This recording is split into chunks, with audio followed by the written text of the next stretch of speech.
എല്ലാവരും ഓടിപ്പോകുന്നത് നമുക്കൊരു അടിപൊളി ഇന്ന് കീച്ചൻ ഉണ്ടാക്കിയെടുക്കാം. അപ്പോൾ ഈ കീച്ചൻ ഉണ്ടാക്കാൻ വേണ്ടിയിട്ട് നമുക്കൊരു ലവ് ഷേപ്പ് ഒരു കാർഡ്ബോർഡ് ഷീറ്റ് വേണം കേട്ടോ. അപ്പോൾ ഞാൻ അതിന് വേണ്ടിയിട്ടാണ് ഈ ട്രേസ് എടുത്തുകൊണ്ടിരിക്കുന്നത്. ലാസ്റ്റ് ഇതുപോലെ ഒന്ന് കട്ട് ചെയ്ത് എടുത്തിട്ടുണ്ട്. പിന്നെ നമുക്ക് ആവശ്യമുള്ളതാണ് വുള്ളൻ ത്രെഡ്. അപ്പം നിങ്ങളുടെ കയ്യിലുള്ള ഏത് ടൈപ്പ് വേണമെങ്കിലും എടുക്കാം. ഈ ക്രോഷ് ചെയ്യുന്ന എടുക്കാം, അല്ലാത്ത എടുക്കാം. ഇപ്പോൾ എൻ്റെ കയ്യിൽ കുറച്ച് ക്വാളിറ്റി കുറഞ്ഞൊരു സംഭവമാണ്.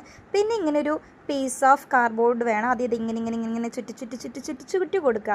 അത് ഭയങ്കര പണിയാണ്. പിന്നെ എന്ത് ചെയ്യുക, ഞാനിപ്പോൾ ഇതൊരു 4X എങ്ങാണ്ട് ഇട്ടിരിക്കുന്നത് നിങ്ങൾ കണ്ടിരിക്കുന്നത്. ഒത്തിരി നേരത്തെ പരിപാടിയാണ് കേട്ടോ. അപ്പോൾ ഇതെങ്ങനെ ഇട്ട് കൊടുത്തു, അവിടെ ഒരു നോട്ട് ഇട്ട് കൊടുത്തു, പിന്നെ അതൊന്ന് കട്ട് ചെയ്തു. അപ്പോൾ എന്തായി, അടിഭാഗത്ത് ഇങ്ങനെ ഹാങ് ആയിട്ട് ഇങ്ങനെ ആടിക്കൊണ്ടിരിക്കുന്നൊരു സാധനമില്ലേ കീച്ചൻ്റെ കടിയിൽ, അതുപോലത്തെ ഒരു സാധനം കിട്ടും കേട്ടോ. അപ്പോൾ അത് ഈ വീഡിയോയിൽ കാണുന്ന പോലെ ചെയ്യാം. പിന്നെ നമ്മുടെ ഗിവ് അവേ പാർട്ടിസിപ്പേറ്റ് ചെയ്യാത്ത കൂട്ടുകാരൊക്കെ വേഗം പോയി പാർട്ടിസിപ്പേറ്റ് ചെയ്തേ. നിങ്ങൾക്ക് എല്ലാവർക്കും ഈ ജേർണൽ കിറ്റ് ആണല്ലേ ഇഷ്ടം. ഞാൻ ജേർണൽ കിറ്റ് ഇപ്രാവശ്യം കുറച്ചധികം വരുത്തിയിട്ടുണ്ട്. അപ്പോൾ നമുക്ക് ഈ മാസം ഒരു 4-5 ഗിവ് അവേസ് ആയിരിക്കും ഉണ്ടാവുക. അപ്പോൾ ഫസ്റ്റ് ഗിവ് അവേ നമ്മൾ വിന്നറിനെ അനൗൺസ് ചെയ്യുന്നത് ഈ വരുന്ന സൺഡേ ആട്ടോ. അപ്പോൾ ഗീവ് അവേ പാർട്ടിസിപ്പേറ്റ് ചെയ്യാത്ത കൂട്ടുകാരൊക്കെ വേഗം പോയി പാർട്ടിസിപ്പേറ്റ് ചെയ്തോ. ഞാൻ വീഡിയോ പിൻ ചെയ്തിട്ടേക്കാം.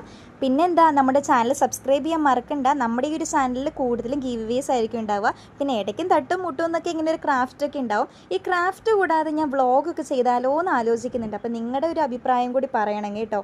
അപ്പോൾ എങ്ങനെയുണ്ട് നമ്മുടെ കീച്ചെന്നും കൂടി കമൻറ്റ് ചെയ്യാൻ മറക്കണ്ട. ഇഷ്ടപ്പെട്ട് കഴിഞ്ഞാൽ ഒരു ലൈക്കും സബ്സ്ക്രൈബും കമൻറ്റും മറക്കരുത്. അപ്പോൾ അടുത്തൊരു ഗീവ് അവേ വീഡിയോയോ അല്ലെങ്കിൽ വ്ളോഗ്സൊക്കെ ആയിട്ട് കാണാം. Tata bye bye, see U.